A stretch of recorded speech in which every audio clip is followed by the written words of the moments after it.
Yet so much of the church around the world is, they're choosing to continue to identify with the filthy rags instead of the righteousness.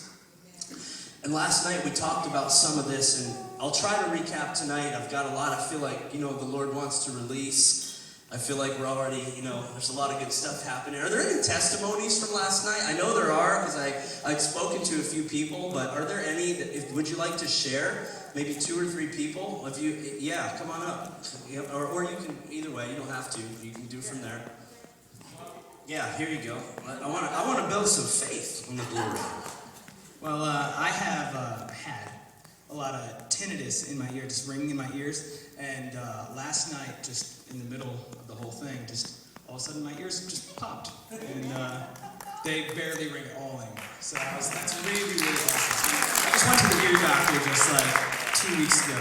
And he was saying, that's not really going to go away. You could try taking these vitamins and, try listening to white noise, whatever. It might make it go away over time, but yeah, I knew that God was going to heal me, and I know He's going to continue to. So it was really cool. Finished work. Oh man, don't you love when the doctor says it's never going to go away? It's like people telling you your sin's never going to go away when Jesus took it. I love it. I love the gospel. Anybody else? When Jesus showed up, the Jews, they thought they had God all figured out. Well, apparently they didn't, because they didn't recognize Jesus. And he said, if you knew the Father, then you'd recognize me. You'd know me. John 8. And sometimes I wonder if we would recognize him, Sometimes with all of our indoctrination and our rat races, how busy we get, sometimes I wonder if we would recognize the King of Kings. And see, that's kind of the scandal of the gospel, is that when we begin to believe, when we begin to be awakened like Paul was, we talked about that last night, I'll talk about it a little more tonight, to who Jesus is, not only do we begin to recognize him, but we begin to recognize him inside us.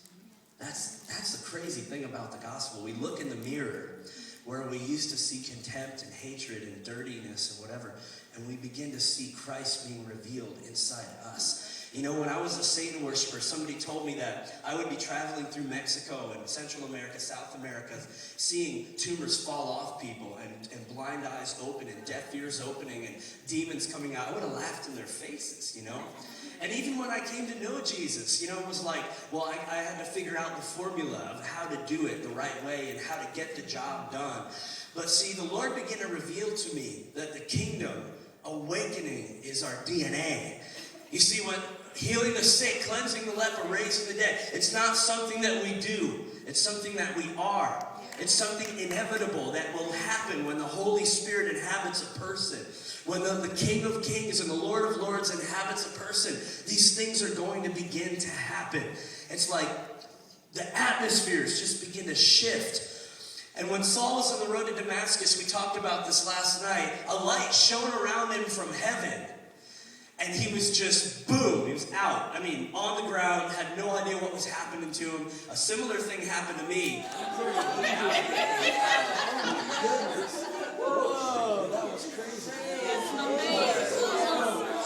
Fire! Awakening. Lord, I thank you right now. Bondage breaking, the anointing, the fullness of God, the fullness of Christ, the grace of God.